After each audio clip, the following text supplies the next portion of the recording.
নমস্কার, ঘরকোনা ডেইরি আর একটি নতুন পর্বে সকলকে স্বাগত জানাচ্ছি। আজকে আমি রাতে রান্না করার জন্য এখানে মুগ ডাল সিদ্ধ করে নিয়েছি। মুগ ডাল সিদ্ধ হবে আর এখানে হচ্ছে আলু আর বেগুন, এটা দিয়ে ইলিশ মাছের একটা ঝোল হবে। তা জিরে ফোড়ন দিয়ে নিয়েছি, দিয়ে দিচ্ছি।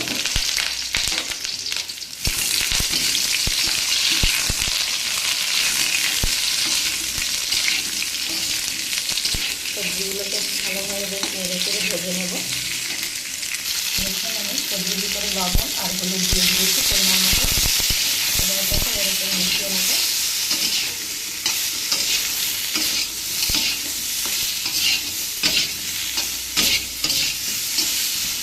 আর দেখুন, এদিকে ইলিশ মাছ ভাজা আছে।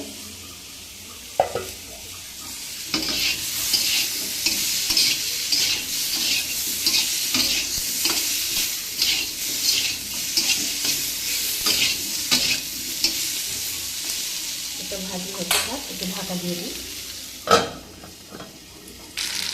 ইলিশ মাছ ভাজার পরে কিছুটা তেলটা মাছের সাথে তুলে রেখেছিলাম, সবজির ভিতরে দিয়ে দিয়েছি। এবার ঝোলটা দিয়ে দেবো।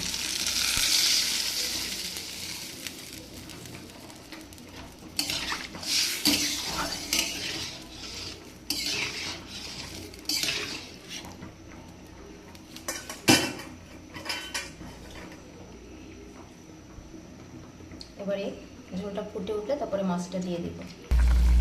দেখুন, ঝোলটা ফুটে উঠেছিল, আমি ঝোলের ভিতরে মাছ দিয়ে দিলাম।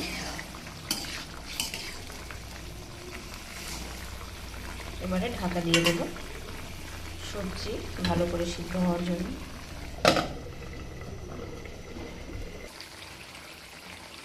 দেখুন, আলু আর বেগুন দিয়ে আমার ইলিশ মাছ রান্না হয়ে গিয়েছে। আমাদের কারেন্ট চলে গিয়েছে, তাই এখন একটু দেখাতে সমস্যা ভিডিও করাতে।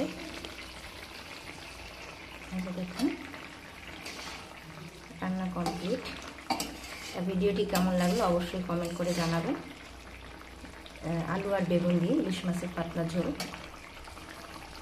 ভিডিওটি দেখার জন্য সকলকে ধন্যবাদ। সকলে ভালো থাকবেন, সকলের জন্য রইল শুভকামনা।